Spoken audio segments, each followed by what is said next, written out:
Comfort movies aren't necessarily your favorite movies. They're not always the ones you think are the best, most impressive, or most meaningful either. Instead, they're the movies you trust. They're solid, well-made, and emotionally reliable. You know what they are, and more importantly, you know how they're going to make you feel. What defines a comfort movie is reliability. You've seen it before, often more than once, so there's no uncertainty. The tone feels safe. Even if there's conflict or tension, you already know it will resolve in a way that feels satisfying or reassuring. These movies don't demand full attention or emotional investment. You can watch them when you're tired, stressed, or unfocused, and they still work. That's what separates comfort movies from favorites. Favorite movies often carry more weight. They might be intense, emotionally exhausting, or tied to a specific mood. You may love them deeply, but you don't always want to revisit them. Comfort movies, on the other hand, are easy to return to. They don't require the right mindset or the perfect moment. They're dependable. A good way to think about it is like food. Your favorite meal might be something special, something you crave once in a while. Comfort food is what you eat when you don't want to think, decide, or be surprised. It's not about excitement, it's about trust. Comfort movies work the same way.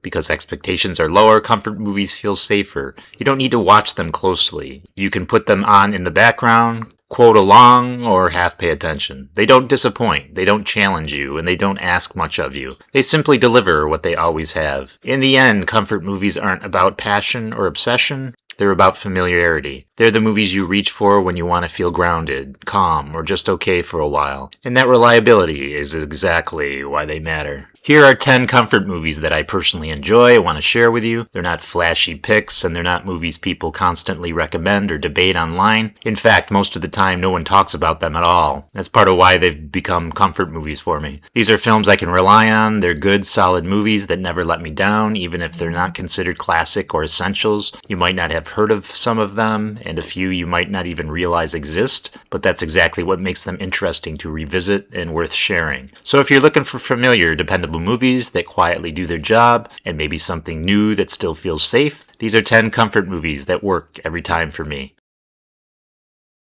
Cellular, 2004, is a high-concept thriller built around a very simple, very effective idea. What if saving someone's life depended entirely on answering a random phone call and never hanging up? The movie follows Ryan, an ordinary guy who receives a call from a woman named Jessica, claiming she's been kidnapped. She has managed to repair a broken phone just long enough to reach him, and Ryan quickly realizes this isn't a prank. From that moment on, the entire film becomes a race against time as Ryan tries to help a stranger he's never met, guided only by a fragile phone connection that could die at any second. What makes Cellular work so well is how grounded it feels despite the absurdity of the premise. Ryan isn't a trained hero or a genius. He's reactive, confused, and frequently improvising. The tension comes less from twists and more from constant momentum. Missed calls, dying batteries, bad decisions under pressure. It's the kind of suspense that's easy to follow and easy to invest in. Tonally, the movie stays very clean and direct. Doesn't try to be gritty, clever, or emotionally heavy. The villains are clear, the stakes are understandable, and the goal never changes. Keep the call alive long enough to save her. Because of that clarity, the movie becomes extremely watchable. You can drop into it at almost any point and immediately understand what's happening. As a comfort movie, Cellular is reliable because it knows exactly what kind of movie it is. It's fast, contained, and focused on cause and effect. There's very little thematic weight or ambiguity, just forward motion and rising tension that always feels manageable. Even the action moments are more frantic than brutal, which keeps the tone accessible. It's not a film people bring up often, and it's rarely framed as a standout thriller from its era, but that's part of why it works so well as a comfort watch. Cellular doesn't demand analysis or emotional investment. It simply delivers a tight, efficient story that plays out exactly the way you expect, in the best possible sense. If you're looking for a movie that's easy to trust, easy to follow, and always functional, Cellular quietly fits that role perfectly. Phone Booth from 2002 is a tightly focused thriller built around one of the simplest premises imaginable. A man answers a ringing phone in a public booth and learns he'll be killed if he hangs up. The movie centers on Stu Shepard, a fast-talking, morally slippery publicist who picks up a call meant for no one in particular. On the other end is an unseen sniper who knows intimate details about Stu's life and forces him to stay on the line under threat of instant death. From that moment on, the entire film locks into place, physically and narratively, around that single location. What makes Phone Booth effective is its restraint. The movie understands that the concept is the star. It doesn't sprawl and it doesn't overcomplicate itself with unnecessary subplots. Nearly all of the tension comes from dialogue, timing, and constant pressure of being watched. The stakes are clear, the rules are simple, and the movie never pretends to be more than what it is. Tonally, the film stays sharp and controlled. It's intense without being exhausting, dark without being hopeless. The runtime is short, the pacing is aggressive, and every scene exists to reinforce the same situation. Stu is trapped, exposed, and unraveling in public. Because the movie is so contained, it remains easy to follow even when the tension is high. As a comfort movie, Phone Booth works for similar reasons to Cellular. It's reliable, you always know where you are, who's in control, and what the goal is. The movie doesn't hinge on surprise twists or emotional devastation. Instead, it delivers steady suspense that resolves cleanly, which makes it rewatchable rather than draining. It's not often talked about as a major thriller from its era, and it rarely shows up in best-of conversations. But that's exactly why it endures as a comfort watch. Phone Booth is efficient, self-aware, and confident in its premise. You can put it on, drop in halfway through, and still fully understand and enjoy the ride. It's a movie that knows its limits and thrives within them, and that clarity is what makes it dependable every time. Chef 2014 is a low-conflict, character-driven film about rediscovering purpose through craft, routine, and momentum rather than ambition or success. On the surface, it's about a professional chef who leaves a prestigious restaurant job to run a food truck. Underneath, it's a movie about removing pressure and finding satisfaction in doing something well day after day. The story follows Carl Casper, a talented chef whose creativity has stalled under management constraints and public criticism. After a public meltdown cost him his job, Carl steps away from the high-stakes restaurant world and starts over with a food truck alongside his young son and an old friend. From that point on, the film shifts away from conflict and towards process, cooking, traveling, learning, reconnecting. What makes Chef work so well is its tone. The movie is remarkably gentle. There are disagreements and emotional beats, but none of them spiral into melodrama. Problems arise, they're addressed, and the story moves forward. The stakes are personal rather than dramatic, which keeps the emotional weight light and manageable. Structurally, the film is almost episodic.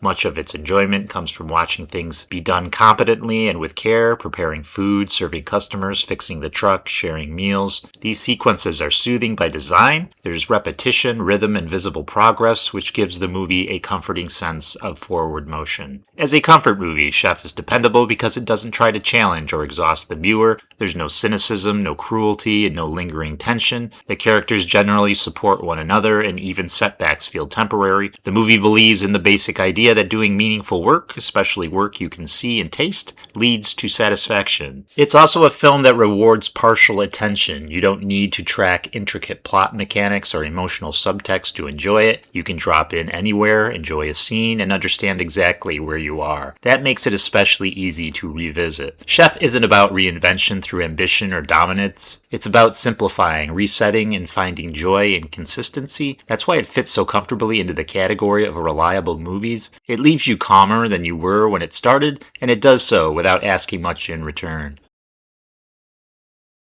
Mr. Right from 2015 is an offbeat romantic comedy that blends sweetness, absurd violence, and emotional gentleness in a way that feels lighter than its premise suggests. It's a movie about finding comfort, not by fixing someone, but by accepting exactly who they already are, even when that person is deeply strange. The story follows Martha, a woman fresh out of an emotionally damaging relationship who unexpectedly meets Francis, a cheerful, relentlessly optimistic hitman who murders criminals that hire him. What sounds like a dark setup quickly reveals itself as something far more playful. The film isn't interested in realism or moral debates. It's interested in tone, rhythm, and the chemistry between two people who feel out of sync with the world in the same way. What makes Mr. Right work is how little tension it actually carries. Despite the presence of guns, assassins, and chases, the movie never feels dangerous. Violence is stylized, almost cartoonish, and lacks the brutality that would shift the tone into something heavier. The stakes exist, exist, but they're softened by humor and emotional warmth. At its core, the movie is less about crime and more about emotional permission. Francis is unapologetically himself, odd, joyful, earnest, and unwavering.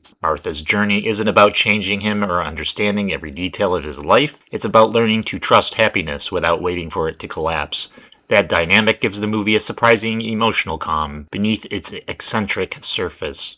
As a comfort movie, Mr. Right is dependable because it commits fully to its vibe. It doesn't swerve into cynicism, tragedy, or irony. The emotional arc is clear and reassuring. Two damaged people find something that works, and the movie never punishes them for it. Even its darker elements feel controlled and non-threatening, which makes it easy to relax into. It's also highly rewatchable because it doesn't rely on plot mechanics. You don't need to remember who's chasing whom or why to enjoy it. You can drop into almost any scene and immediately understand the energy and the relationship dynamic. Much of the enjoyment comes from character behavior, dialogue rhythm, and mood rather than surprise. Mr. Right isn't widely talked about, and it doesn't fit neatly into rom-com or action categories, but that's exactly why it functions so well as a comfort movie. It's consistent, tonally confident, and emotionally kind. It doesn't ask you to take it seriously, only to enjoy being there while it unfolds. These are probably more well-known, but still comfort movies for me. Extraction from 2020 and Extraction 2 from 2023 are straightforward action films built around endurance, momentum, and physical problem-solving rather than plot complexity or emotional ambiguity. They're not subtle movies, but they're very clear about what they are, and that clarity is what makes them reliable. In Extraction, the story is minimal by design. Tyler Rake is a mercenary hired to rescue the kidnapped son of an imprisoned crime lord from a city controlled by gangs and corrupt police. Once the mission begins, the film strips away almost everything else. The objective is simple, the geography is clear, and the movie becomes a sustained experience of movement through hostile space. Every scene exists to either advance the escape or complicate it physically. What defines the film isn't story so much as execution. The action is close quarters, tactile, and relentless, emphasizing exhaustion and pain rather than spectacle. Long takes and continuous choreography give the fights a sense of real time, which makes the movie feel grounded even as it pushes into extremes. Tyler is presented less as a hero and more as a person who can take a lot of punishment and keep moving out of necessity rather than confidence. Emotionally, Extraction is restrained. There's a background of guilt and trauma motivating Tyler, but the film never lingers on it. The emotional beats are clear and uncomplicated, functioning more as context than the engine of the movie. This keeps the experience focused and prevent it from becoming heavy or introspective. Extraction 2 expands the scope without changing the fundamental approach. The mission is larger, the locations are more varied, and the film leans even harder into extended action sequences, most notably a massive sustained prison escape and transport sequence that becomes the structural centerpiece of the movie. The scale increases, but the rules remain the same: forward momentum, physical cost, and clear objectives. Where the sequel improves is in confidence. It understands exactly what the audience responded to in the first film and leans into it without apology. The action is even more elaborate, but still easy to follow. Geography matters, cause and effect are visible, and the choreography prioritizes readability over chaos. Even when the stakes escalate, the movie remains mechanically simple. As comfort movies, Extraction and Extraction 2 work because they're emotionally controlled and structurally predictable. You always know what kind of scene you're watching and what purpose it serves. There are no wild tonal shifts, no comic irony, and no attempts to subvert expectations. The violence is intense but never cruel, and it exists within a framework that feels contained and purposeful rather than overwhelming. They're also highly rewatchable because they don't depend on surprise. The pleasure comes from watching sequences play out, movement, timing, problem solving under pressure, not from plot twists or revelations. You can drop in at almost any point, immediately understand what's happening, and stay engaged without needing context. Extraction and Extraction 2 aren't comfort movies in a warm or cozy sense, but in a functional one. They're dependable action films that deliver exactly what they promise: physical storytelling, clean momentum, and resolution through effort. They don't ask much emotionally, they don't overstay their welcome, and they never pretend to be something they're not, which is precisely why they're easy to come back to. Premium Rush from 2012 is a kinetic city-scale chase movie built around speed, momentum, and highly visible cause and effect. Its premise is simple. A bike messenger picks up an envelope he's told not to look inside, realizes people are willing to hurt him for it, and spends the rest of the movie staying in motion to survive. The film follows Willie, a Manhattan bike messenger whose entire job and identity is built around efficiency, instinct, and risk management. When he becomes the target of a corrupt cop desperate to retrieve that envelope, the story turns into a race through New York City streets, traffic, stairs, and shortcuts. The movie's structure mirrors its subject: constant movement, frequent split-second decisions, and no real pauses. What makes Premium Rush effective is how clearly it visualizes thought and physics. The film often pauses briefly to show hypothetical crashes or outcomes, what would happen if Willie chose the wrong route, before snapping back into motion. These moments aren't there to complicate the story, but to reinforce the central idea. This is a movie about choices made at speed. You always understand why a turn matters, why a risk is taken, and what it costs. Tonally, the movie is light and energetic rather than gritty. Even though there's danger, it never feels oppressive or bleak. The stakes stay physical and immediate rather than emotional or philosophical. There's humor, flirtation, and urban texture, all of which keep the experience buoyant instead of stressful. As a comfort movie, Premium Rush works because it's mechanically dependable. The rules are clear: keep moving, don't get trapped, trust momentum. The pacing is tight, the runtime is short, and the movie wastes very little time. There are no subplots that derail the focus and no tonal shifts that break the rhythm. It's also extremely rewatchable because the pleasure comes from execution, not surprise. The routes, cuts, and near misses are fun to watch even when you know exactly how they play out. Like a well-choreographed action sequence, it rewards familiarity rather than novelty. Premium Rush isn't often discussed in serious action movie conversations, and it's rarely framed as something essential, but that's exactly why it fits so neatly into the comfort movie category. It's efficient, confident, and brisk. You can put it on, get swept up in its motion, and come out the other side without emotional fatigue. It's a movie that knows its lane, fast, clean, and forward, and never leaves it. Ed TV from 1999 is a quiet, observational comedy drama about exposure, routine, and how quickly novelty turns into noise. On the surface, it's about a man whose life becomes a 24/7 reality television show. In practice, it's a movie about how attention erodes meaning and why being constantly visible can feel emptier than being unseen. The story follows Ed Pickerney, an ordinary video store clerk chosen for an experimental reality TV program that broadcasts his entire life live. At first, the attention feels harmless and even flattering. Ed isn't trying to be famous, he's simply living while cameras follow him. The film's early stretch leans into curiosity and mild comedy rather than satire, emphasizing how normal everything still feels. What distinguishes Ed TV is its restraint. The movie never turns Ed into a caricature, and it doesn't push the concept into extremes right away. Instead, it focuses on small intrusions, conversations that feel slightly staged, private moments that aren't quite private anymore, relationships subtly bending under the weight of being watched. The discomfort grows gradually rather than explicitly. Tonally, the film is calm and conversational. It's not aggressively funny, and it's not sharply cynical either. There's humor, but much of it comes from recognition rather than punchlines.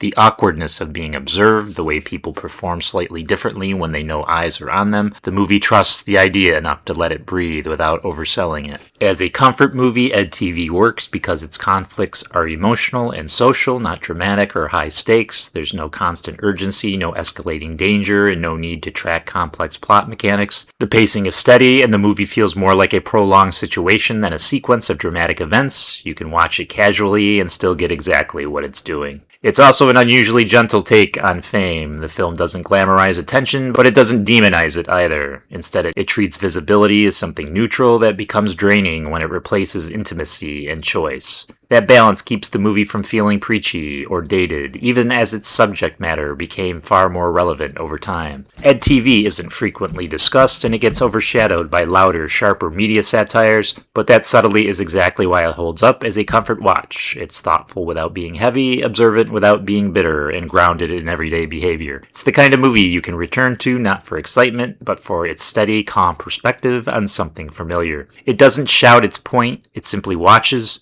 much like the cameras in the movie itself, and lets the meaning reveal itself quietly. I don't think a lot of people have heard about this movie, but you can find it free on YouTube to watch. 1201 from 1993 is a small-scale science fiction thriller that uses its time loop premise to explore persistence, loss, and romantic connection rather than spectacle. At the center of the story is not just the loop itself, but a woman whose fate gives that loop meaning. The film follows Barry Thomas, an ordinary office worker who discovers that every night at 12:01 a.m., the entire day resets, kind of like a Groundhog Day situation. Everyone else forgets what happened, Barry doesn't. As he slowly understands what's happening, he also learns that the loop is connected to Lisa, a brilliant and kind scientist he works with. Lisa is not just a love interest, she is the emotional and narrative anchor of the film. She's part of a secret scientific experiment involving particle acceleration, and that experiment is the source of the time loop. More importantly, Lisa is destined to be murdered later that day. Regardless of how many times the day repeats, her death is the fixed point Barry keeps running into. That murder is what transforms the loop from a curiosity into a mission. Barry isn't trying to escape the loop for his own sake. He's trying to save Lisa, someone intelligent, ethical, and quietly compassionate, who becomes more important to him with each repetition, even though she can never remember him. Every loop ends with her death, and every reset forces Barry to start over, carrying grief she no longer shares. Alongside that urgency is the film's restraint romance. Barry's relationship with Lisa grows asymmetrically. He remembers everything while she meets him fresh every morning. Barry must repeatedly earn her trust, explain the impossible, and form a connection in the span of a single day. The romance is gentle and sincere, built on conversation and mutual respect rather than dramatic gestures. What makes Lisa's role especially important is that she isn't passive. Once Barry convinces her of the truth, she becomes an active participant, using her intelligence and moral clarity to help confront the consequences of her own experiment. The film treats her as capable and thoughtful, not just someone to be rescued. Tonally, 1201 remains calm and grounded despite the presence of murder and existential stakes. The violence is brief and purposeful, never sensationalized. The repetition of the day softens tension and replaces it with familiarity. Each loop becomes less about surprise and more about refinement, small changes, better timing, deeper understanding. As a comfort movie, 1201 works because the stakes are human and contained. The loop is predictable by nature, which reduces anxiety. The romance adds warmth without melodrama, and Lisa's presence gives the film emotional clarity. Barry isn't fighting time abstractly, he's fighting for one person, over and over again. 1201 is often overlooked among time loop films, but its modesty is its strength. By centering the story on Lisa, her work, her death, and the relationship that keeps being erased, the film becomes less about science fiction and more about persistence, care, and choosing to try again, even when no one else remembers. And like the loop itself, it's a movie that grows more reassuring the more familiar it becomes. The Hunt from 2020 is a sharp, high-concept satire disguised as a survival action movie. On the surface, it's about a group of strangers being hunted for sport by wealthy elites. Underneath, it's less interested in the mechanics of the hunt than in skewering political tribalism, outrage culture, and the way ideology flattens people into labels. The film opens in deliberate disorientation. A plane full of people wakes up mid-flight, gagged, only to be dumped into a remote field where they quickly realize they're being hunted. Some die almost immediately, which establishes an important rule. The movie will not protect who you think the protagonist is. Survival isn't tied to status, virtue, or screen time. It's tied to adaptability. That clarity is key to how the movie works. Once the initial chaos clears, the story narrows its focus onto Crystal, a woman who turns out to be far more capable, observant, and grounded than anyone around her. Crystal isn't ideological, reactive, or theatrical. She survives because she pays attention, asks practical questions, and doesn't mythologize the situation. The movie quietly shifts from satire to competence based on storytelling. What makes The Hunt interesting is its tone management. The violence is extreme, but it's presented with a dry, almost casual humor. There's no lingering dread or nihilism. The hunters are absurdly self-serious about their beliefs, while the hunted are mostly defined by confusion and misinformation. The joke isn't that one side is evil, it's that everyone is trapped inside narratives they barely understand. The political satire works because it's intentionally blunt. The movie doesn't argue a position so much as expose how performative and hollow ideological certainty can be. Characters talk in slogans, repeat talk points, and weaponize moral language while committing obvious cruelty. Rather than asking the audience to agree, the film invites them to notice how detached belief systems become from reality. As a comfort movie, The Hunt works in a very specific way. It's emotionally detached. The film doesn't ask you to empathize deeply with most characters, and it doesn't dwell on suffering. The violence is fast, often abrupt, and strangely clean in its narrative purpose. The detachment makes the movie easier to watch than its premise suggests. Structurally, it's also extremely reliable. Once Crystal becomes the focal point, the movie settles into a simple rhythm. Identity threat, remove threat, move on. There are no big emotional reversals, no tragic realizations, and no moral spirals. The final confrontation is less than ideology and more about clarity. Someone who understands what's happening versus someone who desperately wants the story to mean something grander. The film's rewatchability comes from its confidence. It knows exactly how long it should be, how far the satire should go, and when to end. It doesn't chase relevance or try to deepen its themes beyond what they can support. That restraint keeps it brisk and functional rather than exhausting. The Hunt isn't comforting because it's warm or gentle, it's comforting because it's decisive. It doesn't waffle, it doesn't moralize endlessly, and it doesn't overcomplicate its ideas. It presents a chaotic situation, hands control to the most grounded person in the room, and lets competence win. For a movie built around conflict and violence, that sense of clarity and forward motion is exactly what makes it strangely dependable. It's sharp, contained, and unambiguous about what matters, and once you know how it plays, it becomes easy to trust. I don't know if this is more of a comfort movie or a guilty pleasure. I'll have to do a video on guilty pleasure movies next. Anyways, Shoot 'Em Up, 2007, is an unapologetically exaggerated action movie that treats gunfire the way a musical treats a song, as constant, expressive motion. It isn't interested in realism, plausibility, or emotional subtlety. It's interested in commitment, taking a ridiculous premise and executing it with absolute clarity and confidence. The film follows Mr. Smith, a drifter who wanders into a childbirth in progress and immediately becomes responsible for protecting a newborn from an army of assassins. From that opening scene onward, the movie never slows down. The plot exists mostly as an excuse to move from one hyper-stylized set piece to the next. Logic bends, physics evaporates, and the movie dares you to either go with it or leave. What makes Shoot 'Em Up work is that it never pretends to be anything else. It understands it's absurd and leans fully into absurdity. Characters speak in blunt archetypes. Motivations are simple. Good and evil are clearly defined. The violence is a cartoonish in scale and tone, designed less to shock than to entertain through escalation and invention. Tonally, the movie is playful rather than grim. Despite the massive body count, there's no cruelty to it.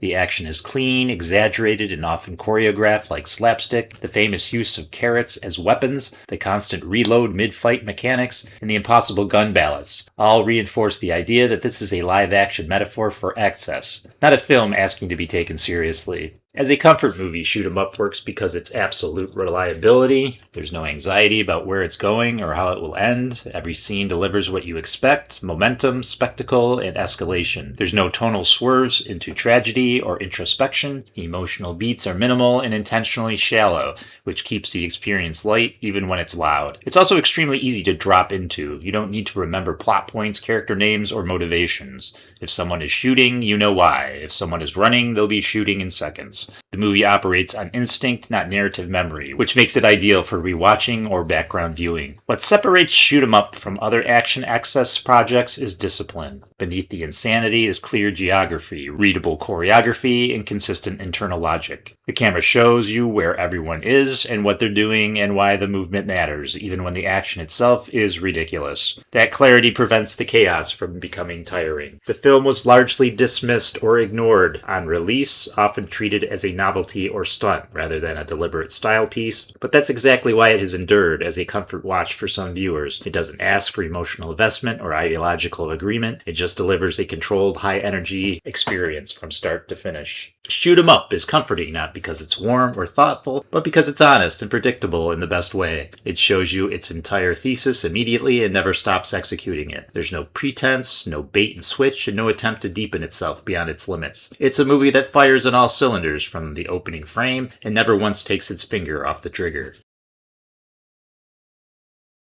These movies aren't perfect, and they're not meant to be. They're just dependable. They show up the same way every time, do exactly what they promise, and leave without overstaying their welcome. That reliability is what makes them comforting, so if any of these sound like something you could trust on a quiet night, maybe they're worth revisiting or discovering for the first time. If you have comfort movies of your own, the ones you put on when nothing else feels right, I'd love to hear what they are. Maybe they're ones I've never heard of and I can visit. These are mine, and they've earned their place simply by never letting me down.